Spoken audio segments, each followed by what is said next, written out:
जो भी व्यक्ति प्रदेश के अंदर अराजकता और अव्यवस्था पैदा करने का प्रयास करेगा, मैं फिर कहूंगा, हम सबका सम्मान करेंगे, सबको सुरक्षा देंगे। लेकिन अगर किसी ने अव्यवस्था पैदा करने का प्रयास किया है तो फिर उसका भुक्तभोगी भी उसको बनना ही पड़ेगा। मैं यही आपसे भी कहूंगा कि आप अपने लोगों को भी इसके लिए तैयार करेंगे कि वे कानून का पालन करने की दिशा में आगे बढ़ेंगे, तो मुझे लगता है कि यह अच्छी दिशा में आगे बढ़ पाएगा। सप्लीमेंट्री डिमांड पर आपने अपने बातों को यहां पर रखा, माननीय सदन में हमारे दलीय नेताओं ने अपनी बातों को यहां पर रखा। मैं उन सब के प्रति आभारी हूं, माननीय सदन का भी आभारी हूं।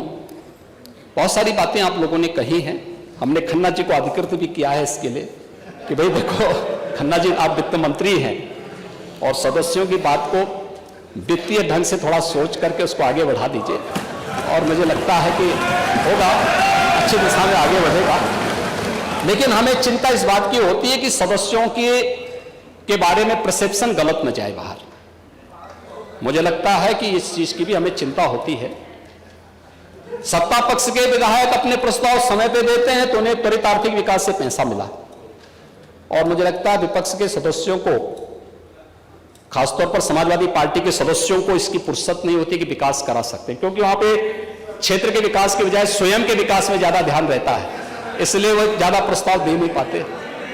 तो उसमें हमारे पास जो प्रस्ताव आते हैं, हम उसमें प्रस्ताव आते हैं तो प्रस्तावों पे हम विचार करते हैं, ऐसा नहीं विचार न करते हैं। लेकिन एक साम्यता सांसद और विधायक के बीच में भी होना चाहिए।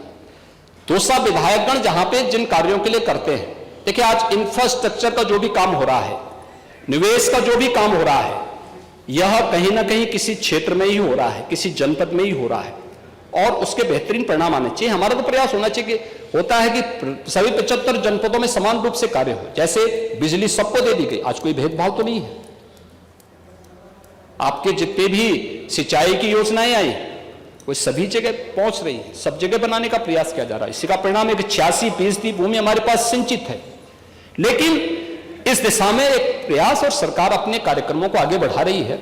इस सरकार के द्वारा जो भी प्रयास है, जो चीजें हमारे सामने आई हैं, उस दिशा में आगे बढ़ा रहे थे। एक कांग्रेस के हमारी सम्मानीय नेता ने जो बात कही थी जल जीवन मिशन के बारे में, कल भी उनका प्रश्न था और संभवतः वह उसका पूरा जवाब उनको नहीं मिल पाया होगा। लेकिन मैं उनको इस बात के लिए और माननीय सदन को इस बात के लिए आश्वस्त करूंगा, जल जीवन मिशन में जितने भी कार्य हो रहे हैं,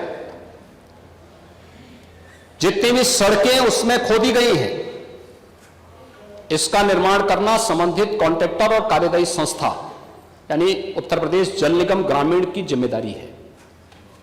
यह उस कॉन्ट्रैक्ट का पार्ट है, और मुझे लगता है कि लग करके इस कार्य को करवाना चाहिए। दूसरा, इस योजना को सस्टेनेबल बनाने के लिए कॉन्ट्रैक्टर और कार्यदायी संस्था 10 वर्ष तक उसके रखरखाव की जिम्मेदारी भी उठाएगी। यह उस प्रोजेक्ट का पार्ट है और उसको हम सुनिश्चित करवाएंगे। मैं आपको सभी को इस बात के लिए आश्वस्त करता हूं, तात्कालिक रूप से सड़कें खुदी होंगी, क्योंकि उसकी क्वालिटी की जांच को लेकर के, अन्य मुद्दों को लेकर के हम इस कार्यक्रम को देख रहे हैं। लेकिन यह योजना समय से आगे बढ़ेगी। देश के अंदर सबसे तेज गति से चलने वाली योजनाओं में से योजना है, और मुझे लगता है कि इस योजना को समयबद्ध तरीके से हम लोग आगे बढ़ा करके प्रदेश की प्यास को बुझाएंगे ही, लेकिन साथ साथ इसको सस्टेनेबल भी बनाएंगे कि लंबे समय तक, 10 वर्ष तक तो मिनिमम है, लेकिन इसको हम एक लंबे समय तक, आप देखते होंगे पहले पाइपलाइन बिछती थी, 25-30 वर्षों तक पाइपलाइन चलती थी। हम इसको उसी क्रम में आगे बढ़ाने का काम करेंगे, क्योंकि बहुत सारी बीमारियां ऐसी हैं जो शुद्ध पेयजल के अभाव के कारण होती हैं। अगर हम एक बार इसको करने में सफल हो गए तो लोगों के जो बीमारी का खर्चा है, इसको कम करने में हमें मदद मिलेगी। मैं इसके साथ ही अध्यक्ष जी, मैं आपका आभारी हूं कि अपने स्वास्थ्य की चिंता किए बगैर आपने इस सदन को यहां पर चलाया है, और इस सदन को बहुत शांतिपूर्ण तरीके से चलाने का आपके पास रिकॉर्ड है। ट्रांसफॉर्म करने के लिए दिशा में भी आपने जो काम सदन के लिए किए हैं, अत्यंत अभिनंदनीय हैं।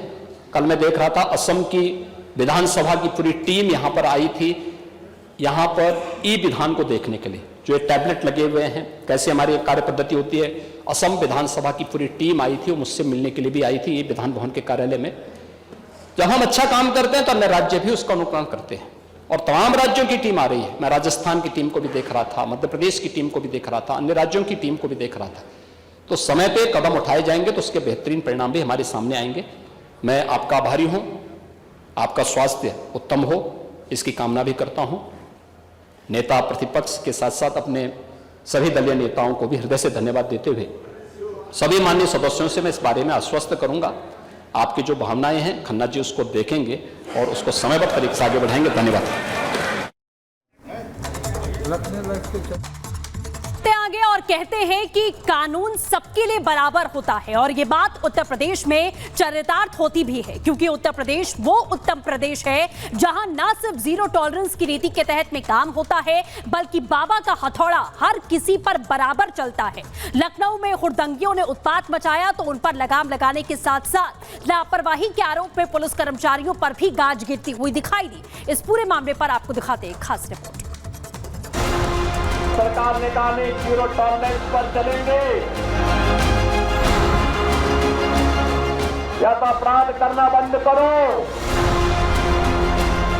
और अपराध करोगे तो उसकी कीमत चुकाने के लिए तैयार रहो।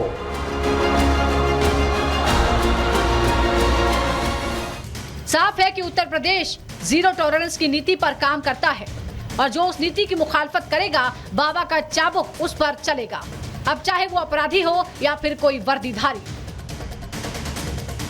सफेदपोश हो या फिर कारोबारी। सूबे की मुखिया का न्याय सबके लिए बराबर है। महिला सुरक्षा को लेकर यूपी के सीएम कितने गंभीर है, इस बात को इस घटना से समझा जा सकता है। जब लखनऊ के गोमती नगर में युवती के साथ अभद्रता हुई, शोहदों पर तुरंत कार्रवाई की गई, 4 गिरफ्तार हुए, तो वहीं पुलिस विभाग पर भी एक्शन हुआ।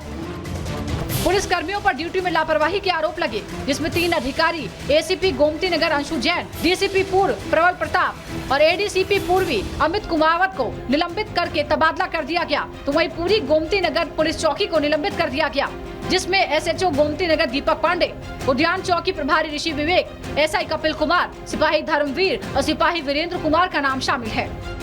हालांकि ये कोई पहला मौका नहीं है जब उत्तर प्रदेश की मुखिया ने सख्त तेवर अपनाए हों। इससे पहले भी वो कई बार अपराध और अपराधियों के खिलाफ एक्शन लेते नजर आए हैं। ताजा मामला बलिया का है, जहां वसूली के आरोप में छापेमारी की गई। मौके पर 2 पुलिसकर्मी और 16 दलाल पकड़े गए, जिसमें 1 एसएचओ, चौकी प्रभारी, 7 पुलिसकर्मी समेत 23 पर मुकदमा दर्ज किया गया। तो वहीं 2 थाना अध्यक्ष समेत 8 पुलिसकर्मियों को निलंबित कर दिया गया। यूपी के सीएम का फंडा साफ है, अगर अपराध किया तो छोड़ेंगे नहीं, और यही वजह है कि जब वाराणसी और सीतापुर में भ्रष्टाचार के आरोप लगे तो तुरंत कार्रवाई की गई। वाराणसी में चौकी इंचार्ज पर लूटकांड का आरोप लगा तो उसे तुरंत गिरफ्तार कर लिया गया। कुछ ऐसा ही हाल सीतापुर में भी दिखा, जहां भ्रष्टाचार का आरोप लगने पर एसपी ने एक्शन लिया और एसएचओ समेत 24 पुलिसकर्मी लाइन हाजिर कर दिए गए। योग्य क्या न्याय सबके लिए बराबर है, ये उनका स्टाइल है। वो जो कहते हैं करके दिखाते हैं, और यही वजह है कि उनके राज में अपराध पर लगाम लग रही है और अपराधी भागे भागे फिर रहे हैं। Bureau report, Republic Bharat.